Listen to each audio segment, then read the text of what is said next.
Hey everybody, this episode is my review of the Canon RF 24-70 lens that I field tested in Japan on my Canon EOS R camera. Will this be the camera lens that I buy? Stay tuned and find out. If you're new to my channel is about my photography and the adventures I have capturing my images. I share with you the places I go, things I eat, the places I stay, and of course I share with you my tips on how you can capture images that are going to make your friends jealous.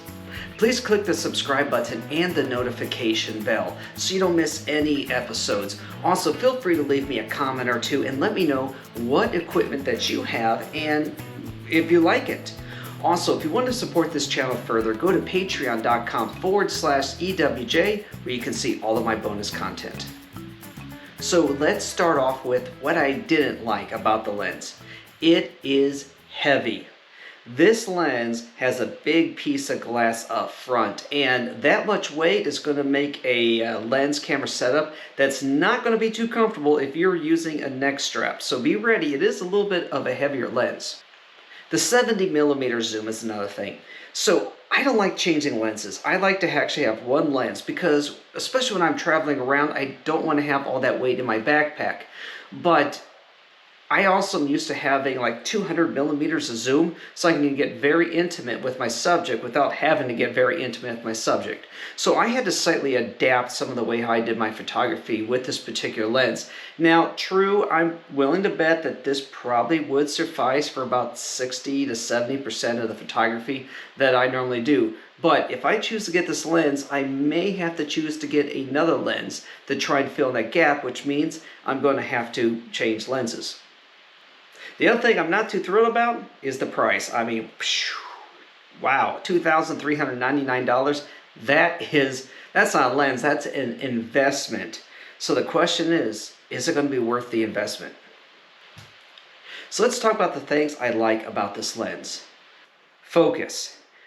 It does really good. The autofocus is nice and fast, but what is really important to me is how sharp that focus is. Now with my previous two cameras, I would take my images, zoom in at 100%, and I'd be really disappointed at how fuzzy they are. Lenses do matter. This lens camera combination has produced the sharpest images I've ever gotten out of a digital camera. I am not kidding you. I am really satisfied with the clarity of these images. This next thing I like is probably going to be more because of my equipment than anything else. 30 megapixels. Are you kidding me? So on my previous camera, I had 16 megapixels. So this is essentially double the amount of resolution. Now, what really struck me here is I haven't had a chance to try out 30 megapixels. See, this camera was kind of an emergency purchase. My very trusted Canon 7D just simply died on me about a year ago. So this was an unscheduled purchase to get this camera. I knew my next purchase I wanted to go to full frame, but I had crop sensor lenses. Well, here's the thing. On this camera with a crop sensor lens, you only get 11 megapixels.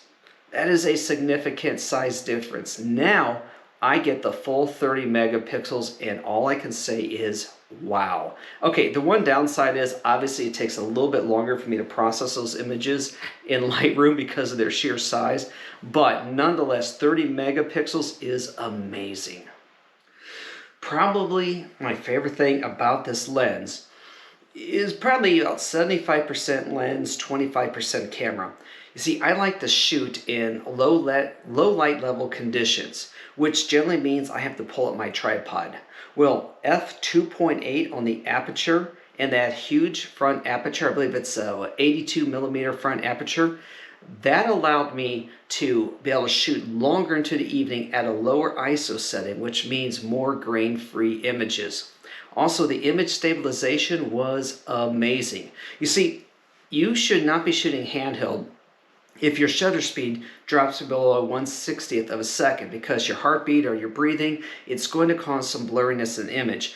So this image was shot at 1/50th of a second handheld. Take a look at how sharp this image is at f2.8, and especially check out those vibrant colors. So the big question is, am I going to buy this lens? Yeah, probably I will. Now, I'm going to hold off just a little while longer. I have a trip to Italy coming up here, and I'm thinking about renting the 24 to 240. It's not as high end of a lens, definitely is not as high priced, and it is kind of the equivalent of what I've been using. Again, I don't like to change out lenses if I can help it, so this is why I'm kind of interested in trying it out. Now, if I do decide to rent it and take it with me, I'll do a review of that lens and some comparison images side by side so you all can see the difference. As for next week's episode, we are heading out into the dark skies of the Sonoran Desert. We're going to do an overnight camping trip and astrophotography.